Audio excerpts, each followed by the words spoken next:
हरे कृष्णा। आप सभी को हरतालिका तीज की बहुत बहुत शुभकामनाएं। आज की इस वीडियो में आप सुनेंगे हरतालिका तीज की व्रत कथा। बहुत समय पहले की बात है। पर्वतराज हिमालय की कन्या पार्वती जी बचपन से ही महादेव जी को अपने पति रूप में पाना चाहती थी। उनका मन सदा भोलेनाथ के ध्यान में लीन रहता था।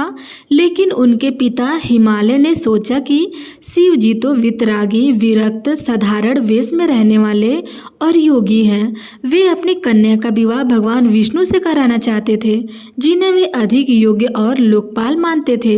जब माता पार्वती को यह समाचार मिला कि उनका विवाह विष्णु भगवान से तय किया जा रहा है, तो वे अत्यंत दुखी हुई और उन्होंने अपनी सखियों से कहा, मेरे हृदय में तो केवल शिव जी ही बसे हैं। मैं किसी और को पति रूप में कभी स्वीकार नहीं कर सकती। यदि मेरा विवाह विष्णु जी से हुआ तो यह मेरे जीवन का सबसे बड़ा दुख होगा। यह सुनकर उनकी सखियां बहुत व्यथित हुई। उन्होंने माता पार्वती से कहा, हे सखी, यदि तुम्हारा हृदय केवल भोलेनाथ के लिए है तो तुम्हें अपने पिता के निर्णय का पालन करने की आवश्यकता नहीं है। चलो, हम तुम्हें इस संकट से निकालते हैं। फिर उनकी सखियां माता पार्वती को गुपचुप तरीके से वन में लेकर चली गई। हर का अर्थ होता है हरण करना और तालिका का अर्थ होता है सखिया। इस प्रकार सखियों ने उनका हरण किया और उन्हें वन में ले जाकर तपस्या करने की प्रेरणा दी। तभी से इस व्रत का नाम पड़ा हरितालिका तीज। वन में पहुंचकर माता पार्वती ने गंगा जी के तट पर कठोर तपस्या आरंभ की। उन्होंने निर्जल उपवास किया और केवल मिट्टी व रेत से शिवलिंग बनाकर उनकी आराधना करने लगी। दिन रात वे शिव जी का ध्यान करती, भजन गाती और यही संकल्प दोहराती कि मैं केवल भोलेनाथ को ही पति रूप में स्वीकार करूंगी। कई वर्षों की तपस्या के बाद भगवान शिव प्रसन्न हुए और माता पार्वती के सामने प्रकट हुए और उन्होंने कहा, हे पार्वती, तुम्हारी यह अटूट भक्ति और कठोर तपस्या से मैं अत्यंत प्रसन्न हूँ। आज से तुम मेरी अर्धांगिनी बनोगी।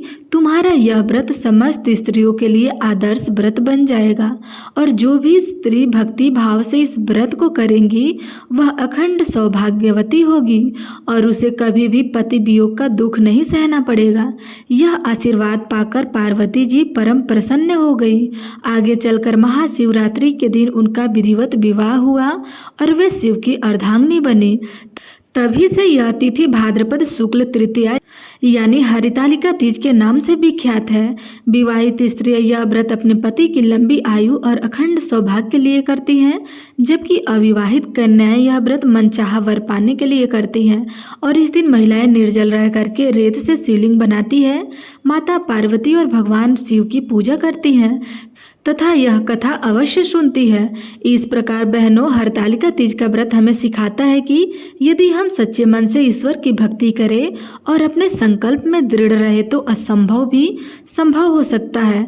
जो भी स्त्री हरितालिका तीज का यह व्रत पूर्ण श्रद्धा और विश्वास से करती है, उसके जीवन में सदैव सुख और सौभाग्य से प्रेम बना रहता है।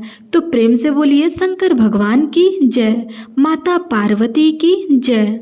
प्रिय श्रोताओं, अब आइए सुनते हैं हरितालिका तीज की दूसरी कथा, जिसमें माता पार्वती के तप, उनकी सखियों की भूमिका और भगवान शिव की महिमा का अद्भुत वर्णन मिलता है। यह कथा केवल एक धार्मिक प्रसंग ही नहीं, बल्कि पति पत्नी के पवित्र बंधन, प्रेम और दृढ़ निष्ठा का प्रतीक है। तो आइए इस पावन कथा का श्रवण करते हैं। बहुत समय पहले जब पृथ्वी पर धर्म और तप की महिमा सर्वोपरि थी, उस समय हिमालय पर्वत पर अपनी कन्या पार्वती को लेकर चिंतित रहते थे। वे सोचते थे कि मेरी कन्या रूप, गुण और तपस्या में अद्वितीय है। उसका विवाह किसी ऐसे देवता से होना चाहिए जो सर्वशक्तिमान हो, धन वैभव से युक्त हो और देवताओं में सबसे श्रेष्ठ हो। इसी सोच में वे बार बार विष्णु भगवान के गुणों का चिंतन करते और ठान लेते कि पार्वती का विवाह विष्णु जी से ही करेंगे। परंतु पार्वती जी का हृदय तो केवल शिव जी में ही लीन था। वे बाल्यकाल से ही महादेव को अपने पति के रूप में पाने का संकल्प ले चुकी थी। वे माता से कहती थी, माँ, मैं केवल उसी से विवाह करूंगी जो सच्चे योगी है, जो विरक्त है, जो भोलेनाथ है। मुझे वैभव नहीं चाहिए, मुझे संसार का धन नहीं चाहिए, मुझे तो बस महादेव का स्नेह चाहिए। तब माता मुस्कुरा देती, परंतु पिता हिमालय को यह बात स्वीकार नहीं थी। एक दिन हिमालय ने पक्का निश्चय कर लिया कि उन्होंने देव ऋषि नारद को बुलाया और कहा, देव ऋषि, मैं अपनी कन्या पार्वती का विवाह भगवान विष्णु से करना चाहता हूँ। आप कृपया यह संदेश विष्णु जी तक पहुँचा दें। यह सुनकर पास खड़ी पार्वती जी का चेहरा पीला पड़ गया, उनकी आंखों में आंसू आ गए। वे मन ही मन कहने लगी, हे प्रभु शिव, अब मेरी परीक्षा की घड़ी आ गई है। यदि मैं आपका व्रत न करूँ तो पिता मुझे किसी और को सौंप देंगे। मुझे आपकी प्राप्ति के लिए तप करना ही होगा। पार्वती की व्याकुलता को देखकर उनकी सखियां उन्हें समझाने लगी। तब एक सखी कहती है, हे सखी, यदि तुम्हारा हृदय केवल महादेव में है तो अपने पिता की इच्छा का पालन मत करो। आओ, हम तुम्हें इस बंधन से मुक्त कराते हैं। रात के अंधेरे में उसकी सखियां पार्वती जी को चुपचाप महल से निकाल ले गई और घने जंगल में पहुंचा दिया। सखियों द्वारा पार्वती का यह हरण हुआ। सखिया ही उनकी साथी थी, इसलिए इसे कहा गया है तालिका। इसलिए इस व्रत का नाम पड़ा है हरितालिका तीज। जंगल में जाकर पार्वती जी ने गंगा जी के तट पर एक गुफा में निवास किया। वहां उन्होंने निर्जला उपवास आरंभ कर दिया। दिन रात शिव का स्मरण किया। रेत और मिट्टी से शिवलिंग बनाकर और उसी का पूजन करती रही। उनकी तपस्या इतनी कठिन थी कि कभी वे धूप में खड़ी होकर जप करती तो कभी वर्षा में भीगती तो कभी ठंडी रातों में नदी किनारे बैठकर ओम नमः शिवाय का जाप करती। उनकी आंखें बंद थी पर हृदय में शिव ही शिव बसे थे। इधर देवताओं को यह समाचार मिला कि हिमालय अपनी पुत्री का विवाह विष्णु जी से करना चाहते हैं। देवता घबराने लगे। यदि ऐसा हुआ तो विष्णु और हिमालय का मेला हमारे लिए समस्या बन जाएगा। संसार का संतुलन बिगड़ जाएगा। शिव जी का विवाह नहीं होगा और वे सदा तप में लीन रहेंगे। फिर संसार का कल्याण कौन करेगा और संसार का कल्याण कैसे होगा? देवताओं ने भगवान नारद से उपाय पूछा। तब नारद जी ने उन्हें पार्वती जी के तप की जानकारी दी और कहा, निश्चित रहो, पार्वती का तप व्यर्थ नहीं जाएगा। शिव स्वयं उन्हें स्वीकार करेंगे। पार्वती की कठोर तपस्या देखकर भगवान शिव प्रसन्न हुए, लेकिन वे उनकी दृढ़ता को परखना चाहते थे। एक दिन शिव जी ने एक ब्राह्मण का रूप धारण किया और माता पार्वती के सामने प्रकट हुए। वे बोले, हे कन्या, तुम इतनी कठिन तपस्या क्यों कर रही हो? तुम्हें किसकी इच्छा है? तब पार्वती बोली, हे ब्राह्मण देवता, मैं तो केवल शिव जी को पति रूप में पाना चाहती हूँ। मैं उसी का व्रत कर रही हूँ। तब ब्राह्मण रूपी शिव ने कहा, शिव जी, वो तो जटाधारी, भस्म स्नातक, पशु चर्मधारी, शमशानवासी, सर्पों से भूषित, नंगे पांव रहने वाले योगी हैं। वे गृहस्थ जीवन के योग्य नहीं है। उनके विवाह कर तुम्हें कैसे सुख रहोगी? यह सुनकर पार्वती अडिग रही। उन्होंने दृढ़ता से कहा, हे ब्राह्मण देवता, आप चाहे कुछ भी कहो, पर मेरा मन केवल महादेव जी में ही है। वे चाहे जैसे हो, वे मेरे लिए सर्वोच्च हैं। मैं उन्हें ही पति का रूप में स्वीकार करूंगी। यह सुनकर ब्राह्मण मुस्कुराए और अपना वास्तविक रूप धारण कर लिया। वे स्वयं भगवान शिव थे। तब शिव जी कहने लगे, हे पार्वती, तुम्हारी भक्ति और दृढ़ संकल्प से मैं अत्यंत प्रसन्न हूँ। आज से तुम मेरी अर्धांगिनी हो। तुम्हारे इस व्रत के कारण यह तिथि समस्त स्त्रियों के लिए पवित्र बन जाएगी। जो स्त्री इस व्रत को श्रद्धा से करेगी, उसे अखंड सौभाग्य और पति का सुख प्राप्त होगा। तब माता पार्वती ने प्रसन्न होकर शिव की स्तुति की और आशीर्वाद प्राप्त किया। तभी से यह व्रत हरतालिका तीज के नाम से प्रसिद्ध हुआ। विवाहित स्त्रियां इसे करती हैं तो उनके पति की लंबी आयु होती है और वहीं पे अविवाहित कन्याएं करती है तो उन्हें मनचाहा वर मिलता है।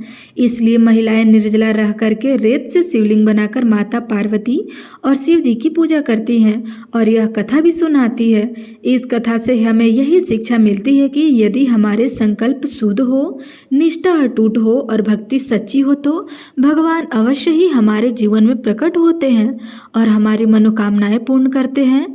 जो स्त्री हरतालिका तीज का व्रत करती है वह सदा सौभाग्यवती रहती है। उसे कभी पति वियोग का दुख नहीं सहना पड़ता है और उसका परिवार सुख समृद्धि से परिपूर्ण रहता है।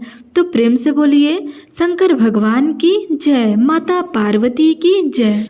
अब आप सुनिए हरितालिका तीज की तीसरी कथा, जिसमें माता पार्वती के तप का एक और अद्भुत प्रसंग मिलता है। तो आइए आरंभ करते हैं। एक दिन पर्वतराज हिमालय अपने महल में बैठे थे। उनके मन में चिंता थी कि अपनी पुत्री पार्वती का विवाह किससे करें। तभी देव ऋषि नारद वहां पहुंचे। हिमालय ने आदरपूर्वक नारद जी को आसन दिया और बोले, देव ऋषि, मेरी कन्या गुणों में अद्वितीय है, कृपया उसका भविष्य बताइए। तब नारद जी ने पार्वती जी की हथेली देखकर कहा, राजन, आपकी पुत्री पूर्व जन्म में भी शिव की उपासिका थी। यह जन्म भी उसने केवल शिव को पाने के लिए ही किया है। इसका विवाह भगवान शंकर से होना ही चाहिए। नारद जी की बात सुनकर हिमालय सोचने लगे, शंकर तो कैलाशवासी जटाधारी वश्म रमाए योगी हैं। उनके पास धन वैभव राजसत्ता कुछ नहीं है। मेरी कोमल पुत्री शिव जैसे योगी के साथ कैसे सुखी रहेगी? क्यों न इसका विवाह विष्णु भगवान से करा दूं, जो साक्षात त्रिलोकपाल है। हिमालय ने यह विचार मन में ठान लिया और पार्वती जी से कुछ न कहा। पार्वती जी यह सब जानती थी। वे प्रतिदिन भगवान शिव का स्मरण करती, शिवलिंग पर पुष्प चढ़ाती और यही प्रार्थना करती कि हे भोलेनाथ, मुझे आप ही पति रूप में स्वीकार करें। मेरे जीवन का उद्देश्य आपके साथ ही पूर्ण होगा। जब उन्हें पता चला कि पिता उनका विवाह विष्णु भगवान से कराना चाहते हैं तो वे बहुत दुखी हुई। आंसुओं से भरी आंखों से उन्होंने अपनी सखियों से कहा, यदि मुझे शिव न मिले तो मैं जीवन भर अविवाहित रहना पसंद करूंगी, परंतु मैं किसी और को पति रूप में स्वीकार नहीं कर सकती। पार्वती की यह दशा देखकर उनकी सखियां व्यथित हो उठी। उन्होंने आपस में परामर्श किया और कहा, हम अपनी सखी को इस संकट से बचाएंगे, इसे यहाँ से ले चलेंगे ताकि यह तप कर सके। रात के समय सखिया पार्वती जी को महल से चुपचाप निकाल ले गई और गंगा जी के किनारे एक गुप्त वन में पहुंचा दिया। सखियों द्वारा पार्वती को ले जाने का कहलाया हरण, और चूंकि यह कार्य सखियों ने किया था इसलिए कहलाया तालिका। इसी से इस व्रत का नाम पड़ा हरतालिका तीज। वन में पहुंचकर माता पार्वती ने निर्जला व्रत आरंभ किया। उन्होंने भोजन तो दूर जल तक का सेवन नहीं किया। वे मिट्टी और रेत से शिवलिंग बनाती, उस पर पुष्प जल और बेलपत्र चढ़ाती। दिन में वे धूप में खड़ी होकर तप करती, रात में शीतल जल में खड़े होकर ओम नमः शिवाय का जाप करती। कभी खुले आकाश के नीचे बैठकर उपवास करती। उनकी तपस्या को देखकर समस्त देवी देवता चकित हो उठे थे। इधर हिमालय ने विष्णु जी को पार्वती के विवाह का निमंत्रण भी भेज दिया था। तब विष्णु भगवान अपने वाहन गरुड़ पर बैठकर विवाह के लिए चल पड़े। उधर वन में तपस्या करती पार्वती को यह समाचार मिला। उनकी व्याकुलता और बढ़ गई। वे रोते हुए बोली, हे भोलेनाथ, अब तो केवल आप ही मेरी रक्षा करें। यदि आप मुझे न मिले तो मैं अपनी प्राण त्याग दूंगी। पार्वती की व्याकुलता को देखकर शिव जी ने सोचा, मैं देखता हूँ कि मेरी अर्धांगिनी कितने दृढ़ है। उन्होंने एक ब्राह्मण का रूप धारण किया और पार्वती जी के पास पहुँचे। तब ब्राह्मण के रूप में बोले, हे कन्या, तुम जप क्यों कर रही हो? किसे पति रूप में चाहती हो? पार्वती जी ने उत्तर दिया, मैं भगवान शिव को पति रूप में चाहती हूँ। तब ब्राह्मण कहे, शिव तो भस्म रमाए भूत प्रेतों के स्वामी शमशानवासी जटाधारी हैं, वे गृहस्थ जीवन के योग्य नहीं। तुम उनका ध्यान क्यों कर रही हो? तब पार्वती जी ने दृढ़ स्वर में कहा, हे ब्राह्मण देवता, चाहे संसार उन्हें जैसा भी माने, पर वे मेरे लिए सर्वश्रेष्ठ है। मैं उन्हीं को पति रूप में चाहती हूँ। मेरा संकल्प अटूट है। तभी ब्राह्मण का रूप छोड़कर स्वयं भगवान शिव प्रकट हो गए। उनके तेज से पूरा वन प्रकाशमय हो गया। तब शिव जी बोले, हे पार्वती, तुम्हारी अडिग भक्ति और दृढ़ संकल्प से मैं अति प्रसन्न हूँ। आज से तुम मेरी अर्धांगिनी हो। तुम्हारा यह व्रत अनंत काल तक स्त्रियों के लिए आदर्श व्रत रहेगा। जो भी स्त्री इस व्रत को करेगी उसे अखंड सौभाग्य, पति की लंबी आयु और मनचाहा वरदान प्राप्त होगा। यह कहकर के शिव जी ने पार्वती को अपने वामांग में स्थान दे दिया। बाद में विधि पूर्वक महाशिवरात्रि के दिन उनका विवाह संपन्न हुआ। कैलाश पर देवताओं और ऋषियों की उपस्थिति में यह दिव्य विवाह संपन्न हुआ।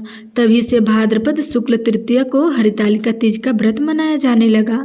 विवाहित स्त्रियां यह व्रत करती हैं तो उन्हें पति की आयु लंबी होती है और वैवाहिक जीवन सुखमय होता है।